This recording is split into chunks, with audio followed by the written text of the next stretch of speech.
The Arlington Human Rights Commission is looking to join 12 other cities in Massachusetts that have non-discrimination laws protecting gender identity. Through a warrant article they're sponsoring, the commission is seeking expanded protections for gender diversity in Arlington.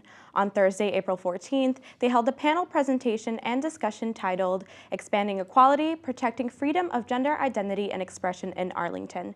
Members of Fenway Health, the Mystic LGBTQ+, and the Youth Support Network were on hand to lend their support. State Representative Sean Garbley was there as well and spoke about similar legislation he is co-sponsoring in the state legislature.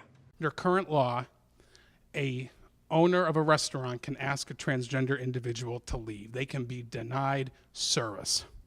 But under the 2011 law, they can be hired. So we have a loophole to close in the laws of Massachusetts. And so I have been working with my colleagues in the House to pass it. I know the Senate President just announced that he is planning to bring the bill up for a vote on the floor in the Senate later this month or next month. I am hopeful that we're going to follow suit in the House, and we're working to do that. But this is about equal rights, and we can't let people's fears and misinformation of what this bill isn't to let that impact our ability to do what is right. All I want to do is live my life in peace. I face constant harassment and prying into my private life as a transgender person. I'm always aware of the danger of being in public, looking over my shoulder and just not feeling safe. Anyone can get me evicted from a restaurant or shop or city bus, and I have no voice to protect myself from that danger, even in progressive Massachusetts. I know this happens to many people who do not conform to rigid gender norms, like butch-looking straight or gay women and effeminate straight or gay men. It can make a simple evening out very inconvenient just by using a restroom. The other public meeting dealt with warrant articles that propose changes to zoning bylaws, including looking to expand mixed use of commercial space and reduce the need for special parking permits in business and multifamily residential zones.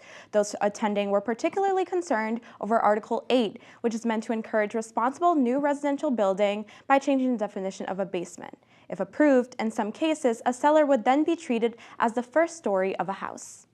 If he's got an exposure greater than 4 feet 6 inches in more than half of the perimeter of that house, that basement is already a story. He needs to go to the Zoning Board of Appeals for a special permit because he's already maxed out. He's got nowhere to go. He needs special permission. It's a permit that we cannot give by right. So the proposed change drops that from 4'6" to 3'6". It's an individual case. It all depends on, your property. I knocked on hundreds of doors, talked to a lot of people, and this was a big concern to the majority of the people I talked to. But the one thing they were concerned about was the new construction. They weren't concerned about reasonable additions to existing houses. And when I look at these articles, potentially in addition to the other articles that are on the warrant, I see how that could really limit anybody from making any changes to their house. And I'm not sure that's really what the people are concerned about when they're actually looking at significant changes compared to minor changes. They're looking at the significant changes, new construction on small lots, not minor additions or reasonable additions that are currently being done to existing houses. Annual town meeting begins April 25th, and ACMi will have full live coverage.